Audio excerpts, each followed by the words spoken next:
Hello, good morning class. Now today discussing chapter is a body fluid and circulation. तो हमारा chapter 18 था chapter हमारा 18 था और उसका लेक्चर थर्ड है। तो फर्स्ट लेक्चर मैंने components of the body fluid के बारे में बताया था। तो body fluid basically two components होता है, एक तो लिम्फ और ब्लड। मैंने आपको बताया था लिम्फ के बारे में बताया था और ब्लड के बारे में बताया था। ओके, लिम्फ और ब्लड। तो जो लिम्फ के बारे में कुछ डिस्कशन हुआ था। कंपोनेंट्स ऑफ ब्लड, ब्लड के बेसिकली टू कंपोनेंट्स होता है, एक तो ब्लड प्लाज्मा और blood corpuscles. You know components of blood basically two, blood plasma and blood corpuscles. Okay, तो ब्लड प्लाज्मा के बारे में मैंने पूरा डिफाइन किया था। ब्लड प्लाज्मा क्या होता है, उनमें कौन कौन सी प्रोटीन होती है। ठीक है, next blood corpuscles are of basically three types हैं, आरबीसीज, डब्ल्यूबीसीज एंड ब्लड प्लेटलेट्स।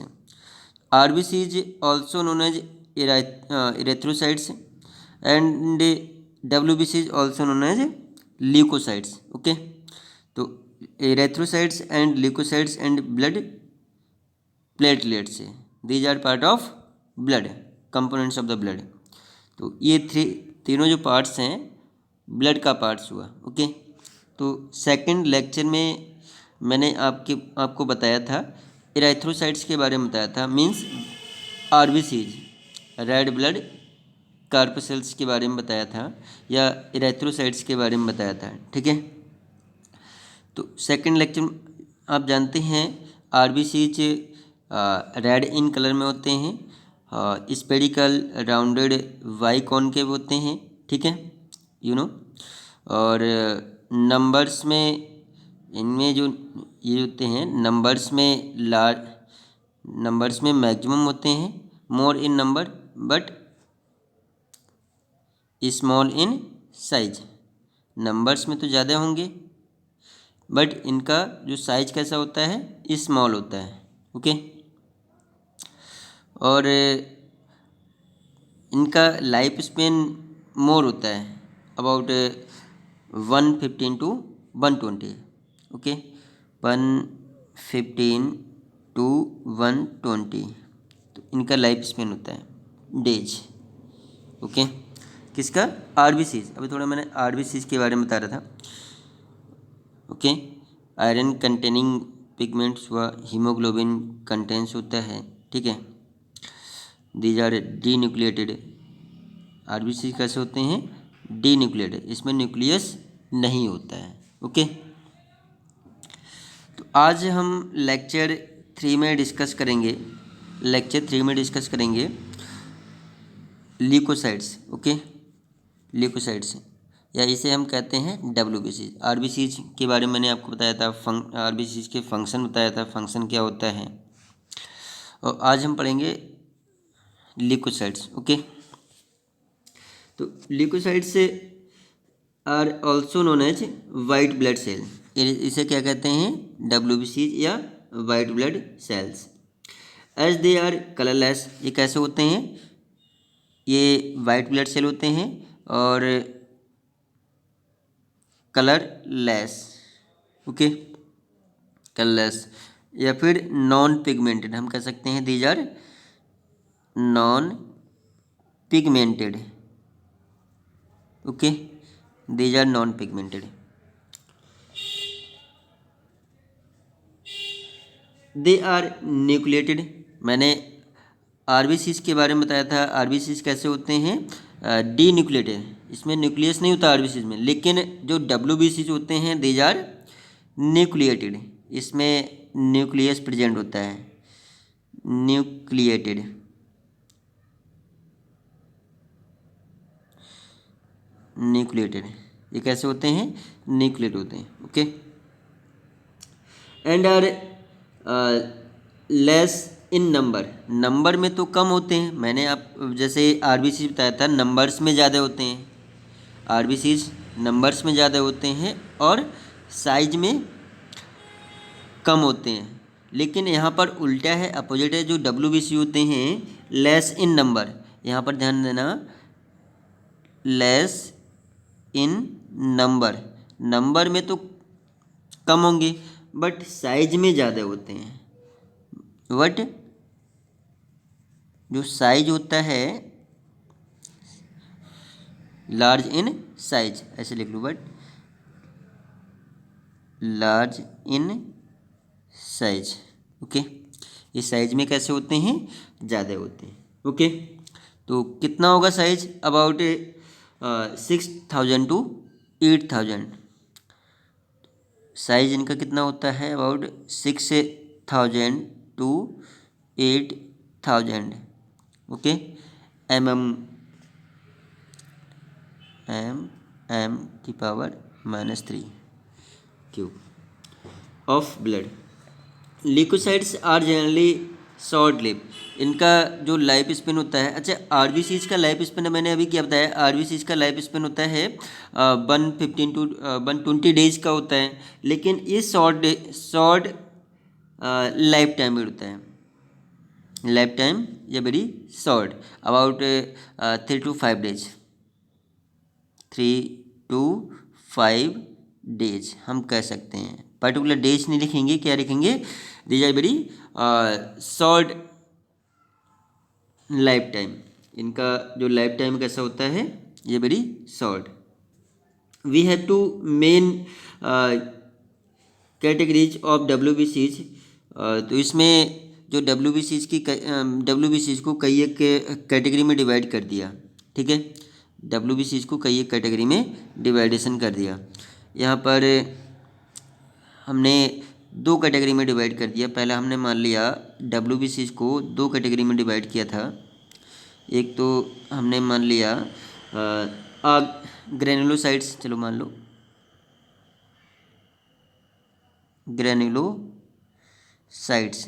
ओके, हमने दो कैटेगरी में डिवाइड किया डब्ल्यूबीसीज को, और दूसरा हमने मान लिया ग्रेनुलोसाइट्स, ग्रेन्युलोसाइट्स। ओके, तो एक तो ग्रेनुलोसाइट्स होता है, एक ग्रेनुलोसाइट्स, क्लियर हो गया। डब्ल्यूबीसीज are of basically divided in two categories, डब्ल्यूबीसीज are of basically divided in two categories, पहला ग्रेनुलोसाइट्स, दूसरा ग्रेनुलोसाइट्स। ओके, तो हमने डब्ल्यूबीसीज के बारे में कुछ डिस्कस किया, डब्ल्यूबीसीज कैसे होते हैं, कलरलेस होते हैं, नॉन पिगमेंटेड होते हैं, और round some flattened rounded biconcave and nuclear, ये कैसे होते हैं, न्यूक्लियर होते हैं, और लेस इन नंबर, नंबर में तो कम होंगे, दिखने में तो इनकी क्वांटिटी तो कम होती है, लेकिन इनका जो साइज होता है वो लार्ज इन साइज का होता है, about 6,000 to 8,000 millimetre minus cube होता है, ठीक है। और इनका लाइफ टाइम भी वेरी शॉर्ट होता है, लाइफ टाइम ये वेरी शॉर्ट, ठीक है, कम समय में, अबाउट 3 to 5 डेज या 5 to 7 डेज भी हम कह सकते हैं, 5 to 6 डेज। ओके, और डब्ल्यूबीसीज को बेसिकली टू कैटेगरी में डिवाइडेशन किया, ग्रेनुलोसाइट्स एंड ग्रेनुलोसाइट्स। ओके, तो इसके बारे में हम डिस्कस कर रहे हैं। सबसे पहले ग्रेनुलोसाइट्स हैं, फर्स्ट है आपका ग्रेनुलोसाइट्स। ओके, तो granulocytes are of basically divide in three, जो ग्रेनुलोसाइट्स होते हैं इनको 3 पार्ट्स में डिवाइडेशन किया गया। पहला हम चलो मान लेते हैं, फर्स्ट हमने मान लिया न्यूट्रोफिल्स,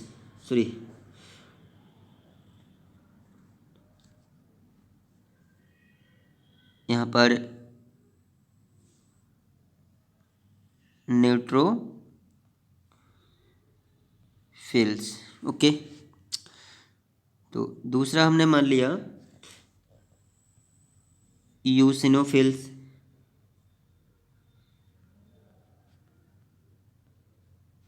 यूसिनोफिल्स। थर्ड होता है बेसोफिल्स। बेसोफिल्स। ओके, तो न्यूट्रोफिल्स, यूसिनोफिल्स एंड बेसोफिल्स। तो ग्रेनुलोसाइट्स, ये ग्रेनुलोसाइट्स 3 कैटेगरी में डिवाइडेशन किया गया। ठीक है, नेक्स्ट है ग्रेनुलोसाइट्स। ग्रेन्यूलोसाइट्स हैं, ग्रेनुलोसाइट्स हैं। तो ग्रेनुलोसाइट्स से बेसिकली टू पार्ट्स में डिवाइडेशन किया गया। जो ग्रेनुलोसाइट्स होते हैं, ग्रेनुलोसाइट्स को 2 कैटेगरी में डिवाइड किया, मोनोसाइट्स एंड लिम्फोसाइट्स। ओके, यहाँ पर मोनोसाइट्स एंड, चलो मोनोसाइट्स, दूसरा हमने मान लिया लिम्फोसाइट्स।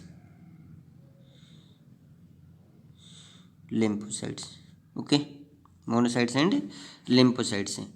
अब यहाँ पर टोटल बेसिकली 5 टाइप्स के WBCs होते हैं। WBCs कितने टाइप्स के होते हैं? टोटल 5 टाइप्स के। पहला मैंने आपको बताया न्यूट्रोफिल्स, दूसरा यूसिनोफिल्स, तीसरा basophils and fourth monocyte and fifth lymphocytes. तो ये 3 कैटेगरीज ग्रेनुलोसाइट्स में डिवाइडेशन कर दिया और ग्रेनुलोसाइट्स मोनोसाइट्स और लिम्फोसाइट्स में डिवाइडेशन किया। अब यहाँ पर देखते हैं जो न्यूट्रोफिल्स होती हैं, न्यूट्रोफिल्स ये सबसे ज़्यादा नंबर्स में होती है। न्यूट्रोफिल्स WBC में सबसे ज़्यादा नंबर्स में होती हैं। अबाउट 60 to 65%, 60 to 65% जो होती हैं न्यूट्रोफिल्स होती हैं। ठीक है, WBCs में न्यूट्रोफिल 60 से 65% होती हैं। और of the total WBCs and basophils are the, बहुत ही जो बेसोफिल्स होती हैं, यहाँ पर जो बेसोफिल्स होती हैं ये 0.5 से 1% होता है। ठीक है, 0.5 से 1% होता है। लेकिन जो यूसिनोफिल्स होती हैं, यूसिनोफिल्स बहुत ही कम अमाउंट्स में होती हैं। ठीक है, जो यूसिनोफिल्स होती हैं 2 से 3%, सबसे लेस इन नंबर। चलो यहाँ पर लिख देते हैं 2 से 3%। ओके, क्लियर होगा। तो neutrophils, basophils and eosinophils. Next है monocyte and lymphocytes. Monocyte and lymphocytes. तो मोनोसाइट से जो होते हैं अबाउट 6 to 8% होती हैं। यहाँ पर मोनोसाइट्स जो होती हैं 6 to 8%। ओके, और अनदर जो लिम्फोसाइट्स होती हैं, लिम्फोसाइट्स हैं, मोनोसाइट और लिम्फोसाइट्स का हमारी बॉडी में बहुत ही मेन वर्क होता है। अबाउट यहाँ पर 20 से 25% यहाँ पर लिम्फोसाइट्स होती हैं हमारी बॉडी में। ठीक है, यहाँ क्लियर हुआ। तो सबसे ज़्यादा कौन सी हुई? न्यूट्रोफिल्स, उस फिर लिम्फोसाइट 20 से 25% लिम्फोसाइट्स होते हैं, मोनोसाइट 6 to 8% मोनोसाइट्स होते हैं, और जो बेसोफिल्स होती हैं 0.5 to 1% होती हैं, और यूसिनोफिल्स 2 से 3% होती हैं। ओके, अब यहाँ पर बात हम करते हैं जो बेसोफिल्स होती हैं, basophils and neutrophils and monocytes are phagocytic cells which destroy foreign particles, जो मोनोसाइट एंड न्यूट्रोफिल्स, दो यहाँ पर ध्यान रखना, ये जो मोनोसाइट्स हुए एंड न्यूट्रोसाइट्स हुए, मोनोसाइट एंड न्यूट्रोसाइट, इन दोनों का फंक्शन क्या होता है, हमारी बॉडी में बहुत सारे जम्स पार्टिकल्स होते हैं, इन्हें क्या कहते हैं, फैगोसाइट्स, इन्हें फैगोसाइट्स भी कहते हैं। तो ये हमारी बॉडी में जो एंटीजेंस होते हैं, पैथोजेंस होते हैं, या जर्म से पार्टिकल्स हमारी बॉडी पर कोई भी अटैक कर जाते हैं, तो ये उनसे फाइट करते हैं और हमारी बॉडी को प्रोटेक्ट भी करते हैं। ठीक है, तो इनको क्या कहते हैं, phagocytic cell, phagocytic cell, cytic cell. इन्हें मैक्रोफैगस भी माइक्रो आप जानते हैं, स्मॉल फैगोसाइटिक सेल भी कहते हैं और मैक्रो फैगोसाइटिक सेल भी कहते हैं, माइक्रो। ठीक है, तो ये फैगोसाइटिक सेल क्या करते हैं, ये इन्हें ये कौन से होते हैं, न्यूट्रोफाइट्स और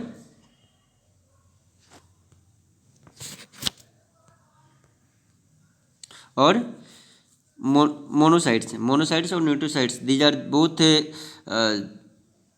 फैगोसाइटिक सेल। और फैगोसाइटिक सेल का फंक्शन क्या होता है, मतलब द जम्स पार्टिकल्स या pathogens, any pathogens attack the body and fight the these cells fight the germs and protect to the body, ये हमारी बॉडी को प्रोटेक्ट करते हैं। ठीक है, अब जो बेसोफिल्स होती हैं, बेसोफिल्स का हमारा फंक्शन क्या हुआ हमारी बॉडी में, बेसोफिल्स सिक्रेटेड द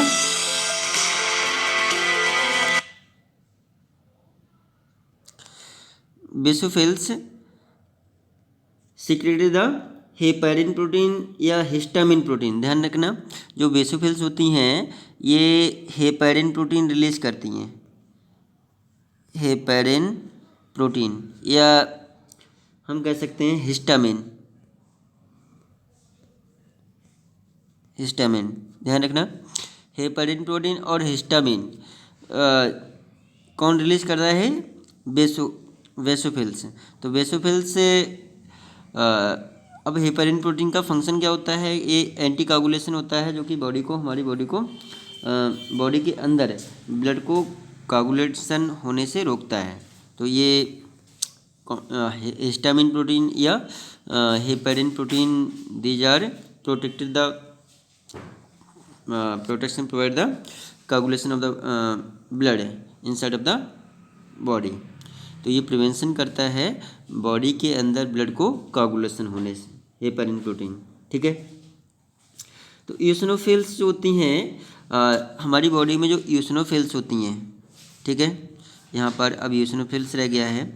ईओसिनोफिल्स का फंक्शन क्या होता है, जो हमारी बॉडी में कुछ ये रेजिस्टेंस प्रोवाइड करता है, और किससे, हमारी बॉडी में कुछ पैथोजेंस अटैक कर जाता है, या फिर जम्स अटैक कर जाते हैं, या एलर्जीज कॉज हो जाती हैं, उनसे फाइट करता है और हमारी बॉडी को प्रोटेक्ट करता है। तो यहाँ पर ध्यान रखना, जो एलर्जीज रेजिस्टेंस हुआ, ये कौन ईओसिनोफिल से release the allergy resistance which is protect to the body from, किससे, एलर्जी से। ओके, तो यहाँ पर हमने थोड़ा न्यूट्रोफिल्स और मोनोसाइट्स के बारे में हमने क्या पढ़ा, मतलब ये मैक्रोफैगस या फिर फैगोसाइटिक सेल्स भी होते हैं, जो कि जम्स पार्टिकल्स से हमारे प्रोटेक्ट करता है। ईओसिनोफिल्स क्या होती हैं, ये कुछ रेजिस्टेंस प्रोवाइड करते हैं, ये क्या करते हैं, कुछ रेजिस्टेंस प्रोवाइड करते हैं, जो कि एलर्जी को प्रोटेक्ट करता है। बेसोफिल्स क्या करते हैं, ये हेपेरिन प्रोटीन और या फिर हिस्टामिन प्रोटीन रिलीज कर रहा है और हमारी बॉडी के अंदर ब्लड को कोगुलेशन होने से प्रिवेंशन प्रोवाइड करता है। ठीक है, तो लेकिन अब जो लिम्फोसाइट्स बचे हैं, लिम्फोसाइट्स का फंक्शन क्या है, क्लियर हो गया। Lymphocytes basically are of two types हैं, ये टू टाइप्स के होते हैं, B lymphocytes and T lymphocytes. Okay, ये बी लिम्फोसाइट्स और T lymphocytes which is release the antibody, एक क्या रिलीज कर रहा है, एंटीबॉडी रिलीज कर रहे हैं। ओके, और ये इंक्रीज हम कह सकते हैं इंक्रीज द इम्यूनिटीज पावर, ये हमारी बॉडी को इम्यूनिटीज पावर इंक्रीज करता है। कौन? लिम्फोसाइट्स। तो lymphocytes basically are of two types से, B lymphocyte and T lymphocytes. Okay, तो lymphocytes release from the lymphoid organs. तो lymphoid organs like lymphoid gland, like spleen हुआ, थाइमस हुआ, और Peyer's patches, tonsils, lymph node. तो various types of gland, lymphoid glands presents in our body, okay, which is release the antibodies and increase the immunity power and protect the body from the pathogens। okay, तो हमने यहाँ पर कुछ WBCs के बारे में discuss किया यार आज। तो यहाँ पर इसका फंक्शन भी बताया। तो RBCs और WBCs आपके दो टॉपिक क्लियर हुआ, रेड ब्लड सेल और white blood cell. Okay, thanks students.